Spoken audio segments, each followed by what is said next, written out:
Ladies and gentlemen, dear friends, my name is Danylo Lubkivsky, and I'm glad to welcome you on behalf of the Kyiv Security Forum.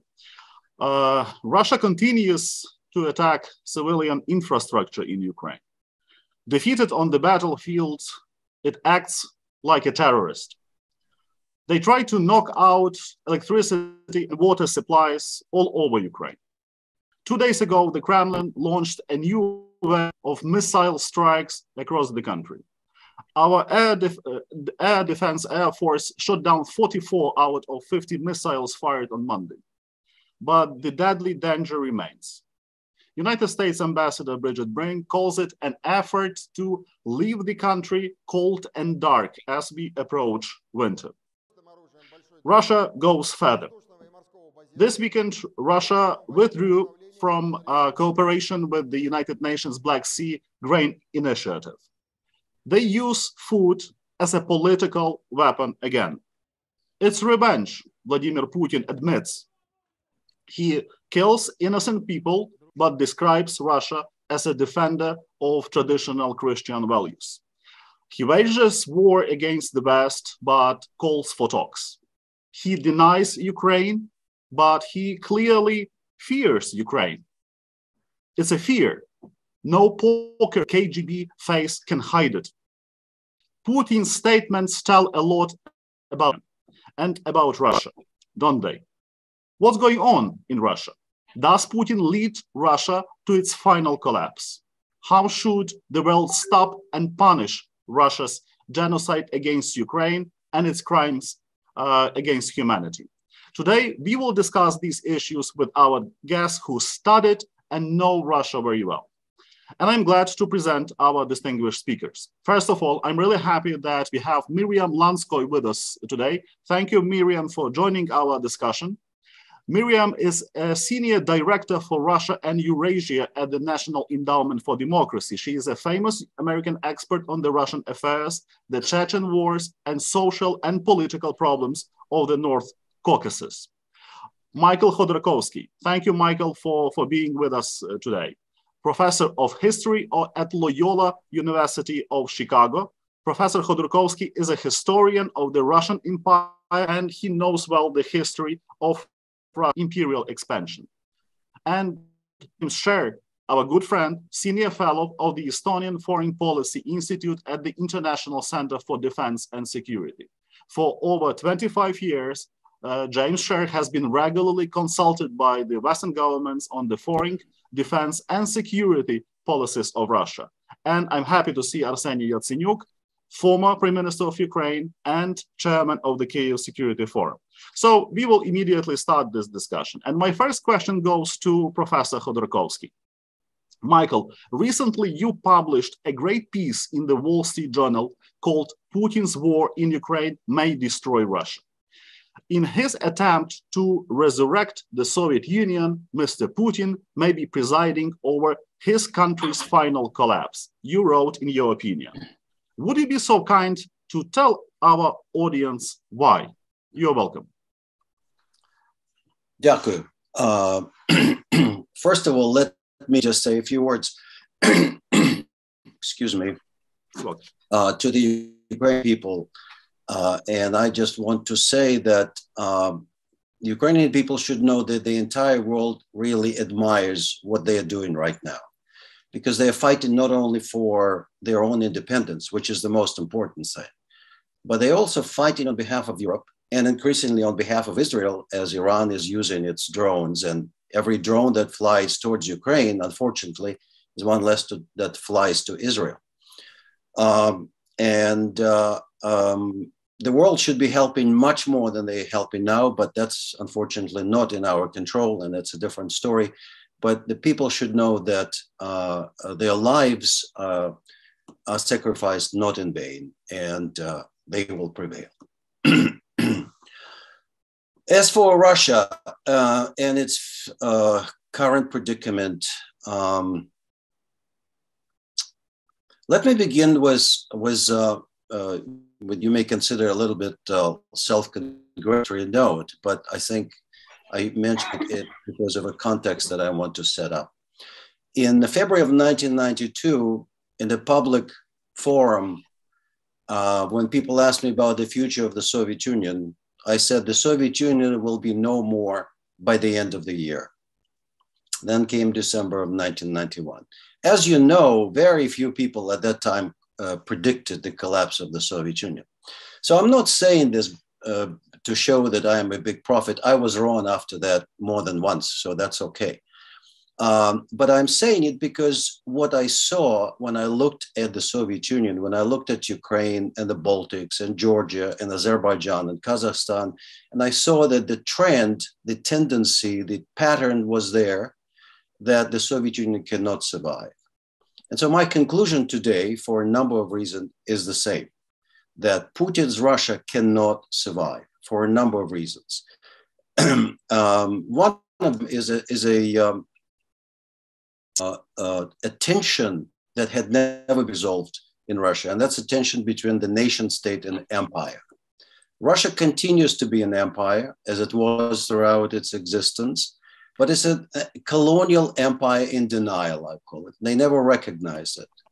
It started in the 19th century when Russian historians, Pogodin, for example, one of them, was saying that it's in the West that all the conquests have taken place through violence and abuse of indigenous people. But in Russia, it all happens peacefully, voluntarily. These people ask to be protected by the Russian Tsar. So this is not just a Soviet concept, as people often think. This actually goes back to the nationalist ideas of the 19th century. And this continued throughout the Soviet Union, of course, and it continues now. In the most relevant case, you remember that in the beginning of the war, and I think it still continues, the great majority of those who were drafted and killed in Ukraine were then non-Russians, right? We forget often that Russia has the largest population of Muslims of any European country. And the same is true for Moscow. Moscow has the largest population of Muslims of any European city. We forget that demographically, Russia is in horrendous condition, much worse than most other countries that also have similar declining populations. And what is worse for Russia is that the population of non-Russians, particularly Muslims, is growing disproportionately, while the population of ethnic Russians is declining. And this is one of the unspoken, but a very important reason why Putin is fighting this war in Ukraine. The idea was to add this to the Slavic population. Ukrainians, after all, are, well, by American standards, we will say the white people for Putin, that he can add and enhance the sort of Russian population by similar looking people.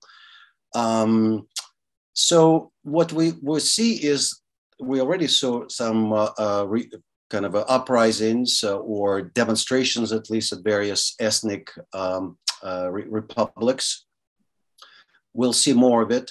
And there are all kinds of tensions on top of it that I don't see how Putin's Russia can survive.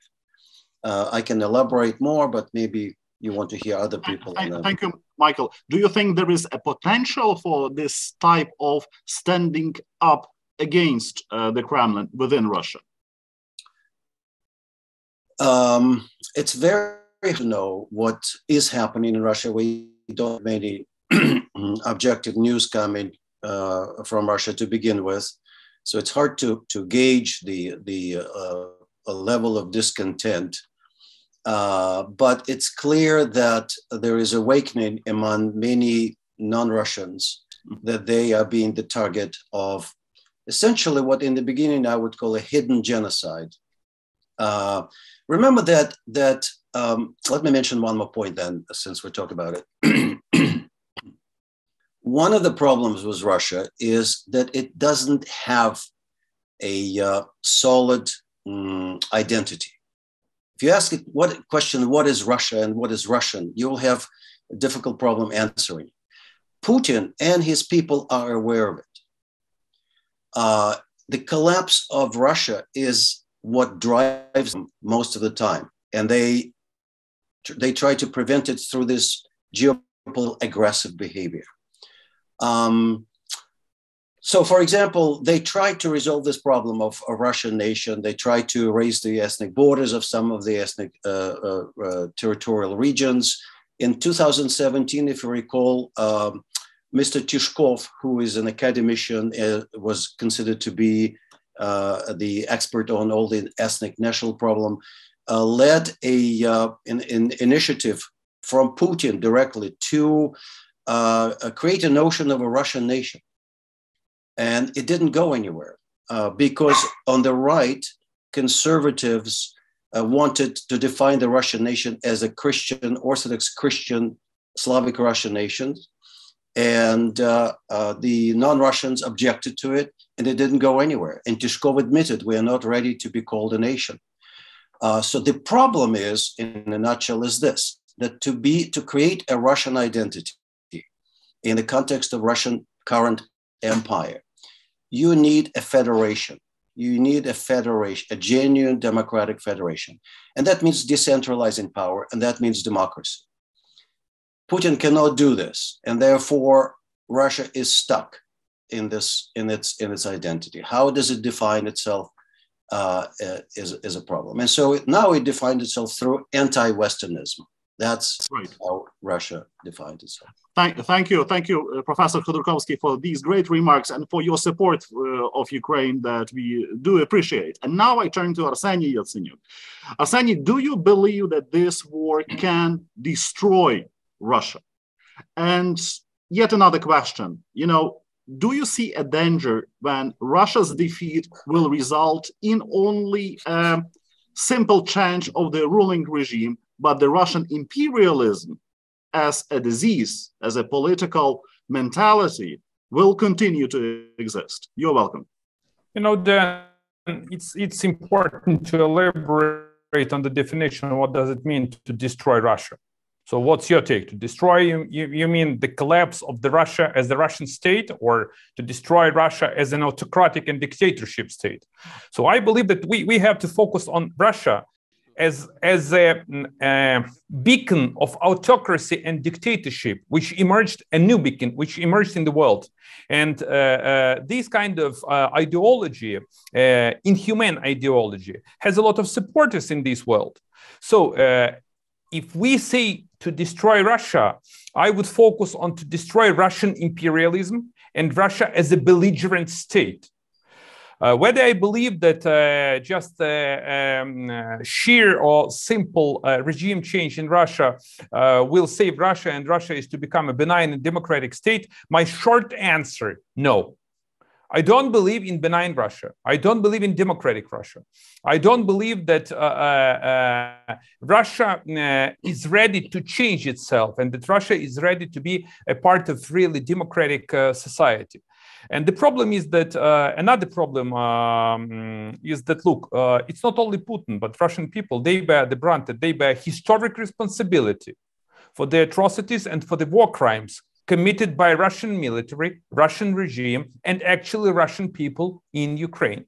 So it's a part of DNA. What is needed right now? A strong, united response of the free world is needed. And thanks God, we managed to provide this kind of very strong and united front against dictatorship. But Ukrainian people are suffering, and these are immense suffering, terrible suffering. And it's important for us to overcome the winter. It's of great importance, and it plays a pivotal role to get weaponry for the Ukrainian military, to get the financial support.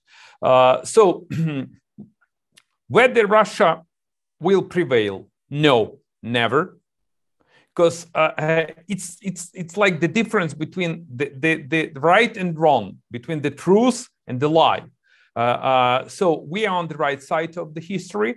So in order for Ukraine to prevail, we need a concerted response of the entire free world, which is on the way right now. Thank you, Arseniy. And I will continue this line. And let me ask Miriam Lanskoy. Miriam, you deeply studied the Chechen wars and researched the North Caucasus. What do you think? What do you feel? do you feel any kind of readiness of many occupied and somehow Russified nations within Russia to stand up against the Kremlin and to fight for their independence? How do you see the situation in Russia? You're welcome. Thank you so much. First of all, I'm just grateful for this opportunity to be here with you. And I also want to express my admiration and my support for Ukrainian people, their incredible spirit and courage in all the suffering and difficulty that they're under now, and violence, obviously. Look, these are really difficult questions, and we're analyzing a situation that's very dynamic and very unstable. And in the last couple of years, we've seen all kinds of things that we wouldn't have necessarily predicted. They come to pass. So talking about scenarios and analogies is fraught, and I don't like to make, I want to be very humble and just say that, you know, we're so limited in what we know and what we can foresee. Before I get into Russia and North Caucasus, I want to point out what's been happening in Central Asia. And I think it's important to look at decline of Russian influence already in Central Asia and how much stronger Central Asian states have been than we've anticipated. And maybe there's some analogies there. We saw in Kazakhstan in January what happened, and it might be an interesting analogy to what could happen in Russia if power was, you know, there was suddenly a vacuum. We saw democratic protests. We saw people asking for their rights, which we may not have expected. And it was, first of all, based around labor. We saw inter-elite competition at a very big level. So when Tokayev said that he's in charge, not Nazarbayev, the security services had no idea whom to listen to. And I think this is a really interesting potential thing to think about. And we saw enormous competition and chaos in Kazakhstan for a few days until what happened, until Putin endorsed Tokayev. What if this was to happen in Russia? How would it be resolved and what would it look like? So we saw in Kazakhstan, and then once Putin did endorse Tokayev, security services fell into line and were able to reestablish order within a couple of days, and unfortunately also crushing the democratic part of that situation. We saw in Tajikistan, in the autonomous area that had also been the site of the civil war in the 1990s, major protests that were suppressed. And we saw the same thing in Uzbekistan and Khodarkovsky. We saw border clashes between Tajikistan and Kyrgyzstan this year. So these things are all, unprecedented. They point towards elite struggles, popular pressure, and also Central Asian governments seeking to walk a kind of fine line. I think there's greater opportunity in Central Asia. The underlying premise of, why, if Russia was to come apart and there were new states formed, would they be friendly? What kind of states would they be? Would it be like Belarus? Belarus, by the way, 30 years after formal independence, is a Russian satellite that poses a security risk to Ukraine. The Central Asians, Tajikistan stopped manufacturing Iranian drones last week. They are looking for ways of navigating the situation that would be supportive of Ukraine, but also, they have to be careful. But Russia is no longer a dominant player. So I do think that there's opportunity in Central Asia. There are two historical analogies for the situation today. One is 1917, when Russia was defeated at the front. The armies collapsed, basically walked home. There was abdication of the Tsar abdicated. There was a civil war, a bloody, horrible civil war. There were attempts to undo the Russian Empire. There were states recognized at Versailles, and yet 70 years of totalitarianism and maintenance of the Russian Empire through the Soviet Empire. 1991 is, of course, the analogy we all look for, which is a peaceful devolution of power. I agree with what Professor Khodarkovsky had said about decentralization.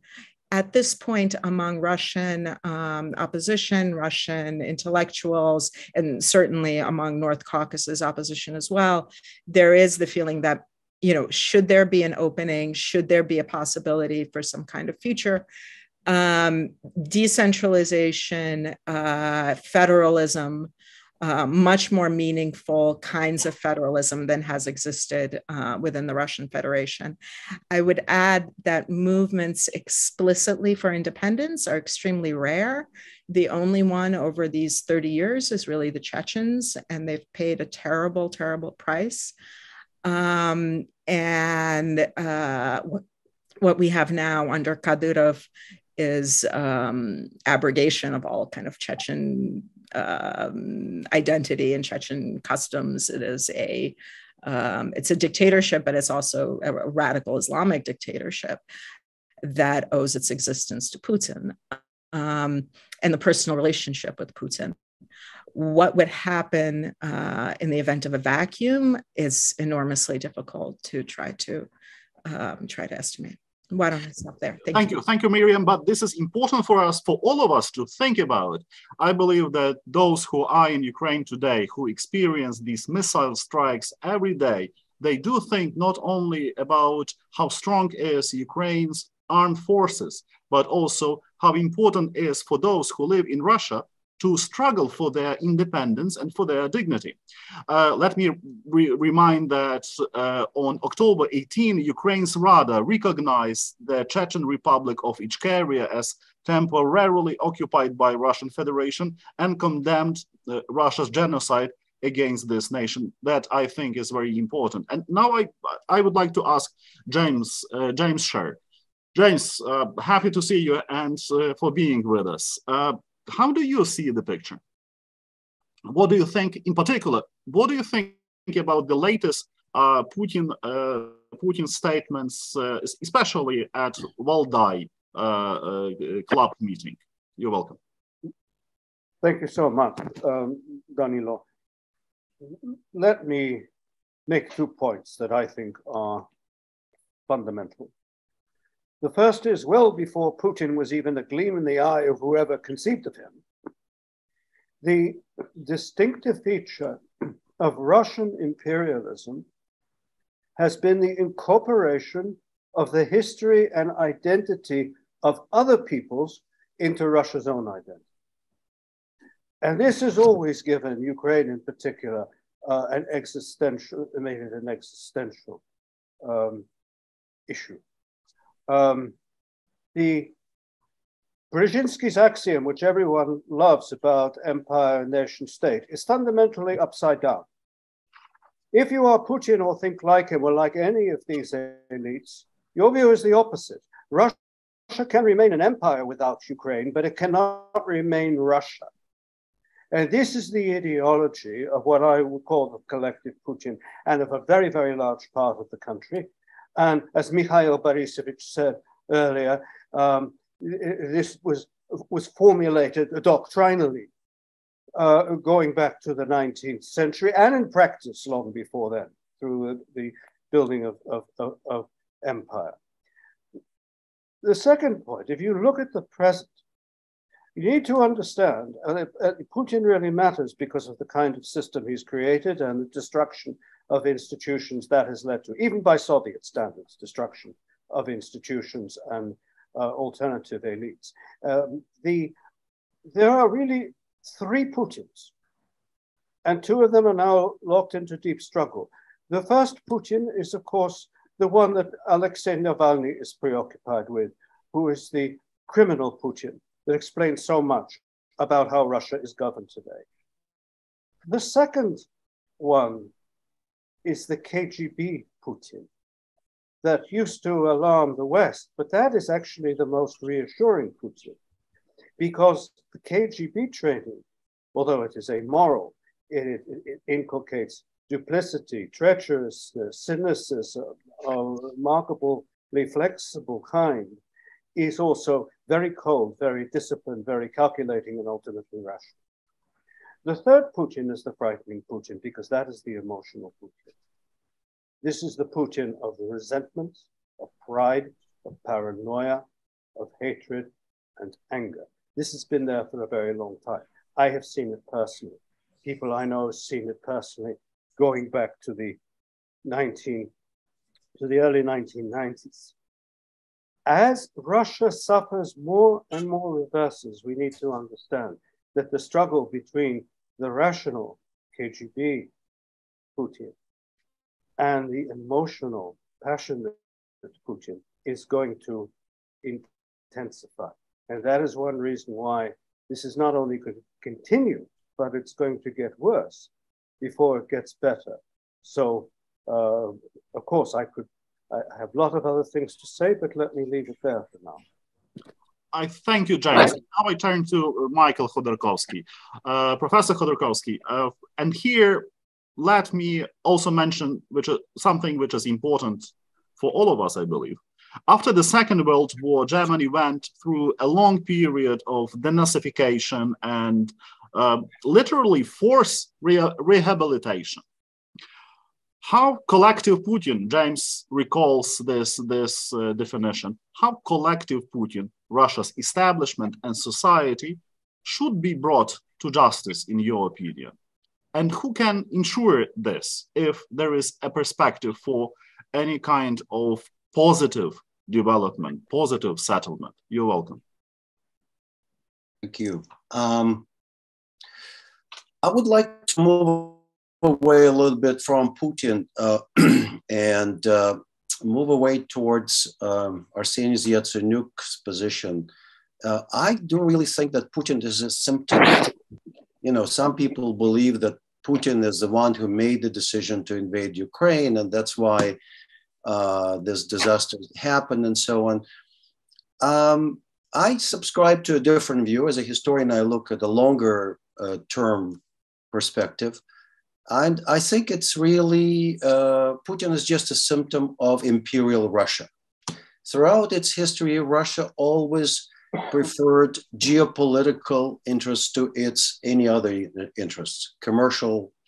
If you look at the various colonial empires, the British, the French, Spanish, Portuguese, you name it, their main concern was always commercial, profit. Russia traditionally sacrificed these concerns for geopolitics. Even when it worked at the cross interests, they preferred geopolitical interests, the delusion of grandeur, as I call it, rather than specific sort of profits. They were not capitalist in this sense, right? It's the same happening now. I mean, Putin destroyed Russia, really. What for? For, again, the delusion of grandeur, geopolitical concerns. He wants to muscle himself into the grand international stage while Russia has no muscle, really, apart from military. So, number one, I would emphasize this is about Russia, and therefore, whoever will replace Putin will not be a solution. And I have to agree with Arseniy Yatsenyuk that at this point, I don't see any Democrats on stage who could come and replace him. You know, Navalny is in jail. My namesake, Mr. Khodarkovsky, who is has very good ideas and indeed a very good Democrat and liberal, from what I know, he's in London in exile. Other people's are in exile, and so I don't see that. So who will replace him? I think it will be just another milder Putin version. And so then the core of the issue is, how do you get rid of Russian imperial complex? And that's the problem, I think, and difference between Russia and Ukraine or other Eastern European countries. They went through the process of what I call de-Sovietization. Ukraine now is a democracy with all its flaws, and I know about mismanagement and this and that. It's a democracy. It chooses its leaders. It replaces them. It functions in a very different. It's decentralized, in a very different way than Russia. Russia never went through this process. It never had what Poland or Czech Republic or other countries went through. It never had the Truth and Reconciliation Committee that South Africa went through. You don't need even to punish people. You can just talk about it. It started under Yeltsin. It lasted for a short time when people began to write about Russia as an empire, as an oppressive empire, particularly in non-Russian regions and so on. When Putin came to power in 2000, that was closed immediately. Immediately, they resurrected fake anniversaries of various peoples joining voluntarily Russia, and 300 years ago, 400 years ago, and so on. So the question is, that's the main question. How do you open up Russia to Russian people and make them confront their past and their present? And without it, there will be no big change. And how do you hold accountable Putin and people around him, who I think the only way to do it is to hold some kind of a Nuremberg trial, because they're committing war crimes every single day in Ukraine and other places. Syria was also an example. Where was the country that is brandishing nuclear weapons? I don't have an answer, but it's a real dilemma. If Russia didn't have nuclear weapons, I think the issue would have been much easier resolved. With the threat of nuclear weapons, it is a much more complicated issue. I will leave it to experts to discuss that part. Thank you, Michael. This is a dilemma. This is a huge problem. So if Russia had no nuclear weapon, the issue would be settled much easier. And I will go with this question, and I will ask Miriam to further to reflect upon these matters. But in wider perspective, I do appreciate your view and your analysis of what's going on around Russia, in Central Asia, in the Caucasus. I mean, for many of us, this is important to understand how it looks like. Do those nations stand? Do they align themselves with Russia, or do they stick to wait and see position? I mean, this is important to know. But let's look also on other powers, China, India, and as we look forward to seeing, to having upcoming G20 summit, what would be your opinion? What would be your analysis before the meeting of President Biden and China's leader Xi? Will that meeting, can that meeting have an impact upon the developments that we right now see in Ukraine, around Ukraine, and in the context of Russia's war against Ukraine? You're welcome. Thank you so much for that question. So like the really interesting meeting that took place in Central Asia, where both Xi and Erdogan made really clear their support for Kazakhstan. And what's interesting is that we have not seen the kind of total backing. There was an expectation that after the summit between Xi and Putin prior to the war, where Xi seemed to give a kind of blank check that will support you no matter what. That has not really come into play. From what I've seen, Xi has been very careful not to violate sanctions, not to provide weapons, and both Erdogan and Xi have been trying to say to Putin that in a geopolitical sense, he's making really big mistakes right now. That in a way, both of them have been aligned with Russia, but have been much more cautious. Why be cautious? Because actually the strength of the West is so much greater, and that having activated Western unity and action and focus on these problems, the strength of the authoritarian axis, if I can put it that way, is much more in doubt. So I think what we should be looking at internationally is where greater support can come from. And again, I want to come back. Kazakhstan has the longest border with Russia. And rather than looking in the immediate term to scenarios that may or may not materialize, there could be much greater opportunities looking at rerouting. For instance, Kazakhstan cannot rely on Russian gas pipelines anymore. These geopolitical shifts in the immediate term can have real opportunities. Russia is much less influential than it was a year ago, and changing these dynamics is important. Within Russia itself, should there be an opportunity, what do I look at? I look for independence. And so we've seen in terms of civil society, when can civil society play a positive role? And we've seen various openings in the region. It's when people can act independently and they have capacity and networks inside. It's hard to judge that, particularly in the North Caucasus, because of the enormous degree of repression. Whether opposition networks that exist in Telegram or exist in virtual space can translate into action on the ground and independent movements is hard to tell in advance. That's just the caution that I want to put out there. So thank you. Thank you, Miriam. And that's my question that I would like to ask James. What's your take? What scenarios do you see right now? And what's your advice for the West on how to proceed with further actions with regards to Putin and Russia, politically, militarily, in terms of sanctions, and furthermore, in terms of what I asked Miriam, in terms of dialogue with China, with India, with G20 nations globally? You're welcome. First, I think,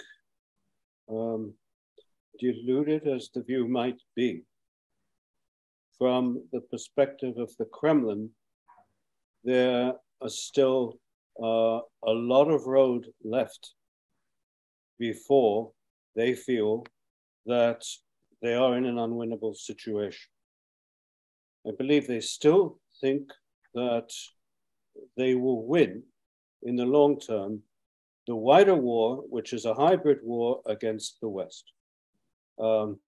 The single preoccupation they have is to persuade or force, pressure the West to stop supporting Ukraine, which will be done if a US Congress decides to turn off the spigot and Europe does not come into the equation in sufficient volume.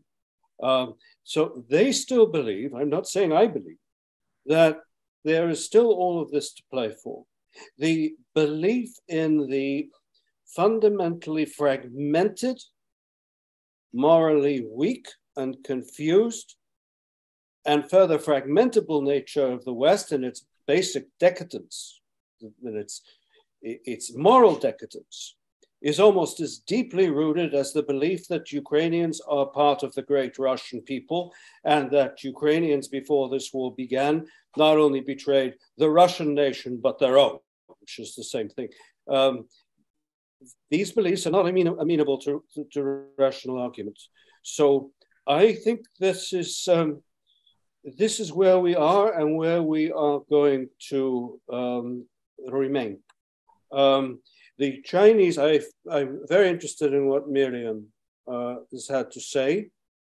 Although I am not an expert on China, what she says corresponds very much to my own instincts and perceptions about just how careful, rational, pragmatic, calculating the Chinese leadership is. They have been profoundly unsettled by this whole business. In China's whole cosmos, Russia has always mattered as a junior, firmly subordinate, but nevertheless global great power that was considered to be stable and an important ally in the global contest with the United States. And these beliefs, well before today, have become profoundly unsettled by what has happened here. And the result is the Chinese are being very, very cautious. The problem I think we have is that in the West, in the so-called collective West as a whole, in Europe and North America, it's very, very difficult for us sitting where we do, and I include Kyiv, of course, to understand how the world looks, how the balance of threats and opportunities look if you are sitting in India. They are very, very different. And there is no way we can reasonably expect the Indians to adopt our perspective about what this war is about, or fit into our design for how it is to be shortened. So we have a problem with the global South. Moscow realizes this. Moscow is exploiting it. This is not going to resolve their problems for them, but it is a major factor that we underestimate. Thank you, James. And now I turn to Arseniy Yatsenyuk. Mr. Prime Minister, you know, Putin considers winter, his domestic mobilization, and Iranian missile attacks against Ukraine as his tools, his weapons. Do you think that before the winter is coming, do you think these tools will work? Where is Ukraine's pain threshold? And on the other side, where is Russia's? You're welcome. You know, Danylo, his deadly menu is much bigger and more comprehensive. Except these three killer things that you just mentioned, he has a huge import and export operations with the entire world. New York Times just published a big piece which actually disclosed an entire Russian trade with the world. And you know, these numbers are staggering.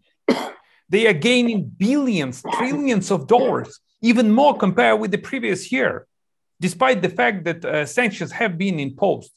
So another thing, except the financing of the Russian war chest, selling its oil and gas, is a number of strong supporters of Russia, even in the European Union.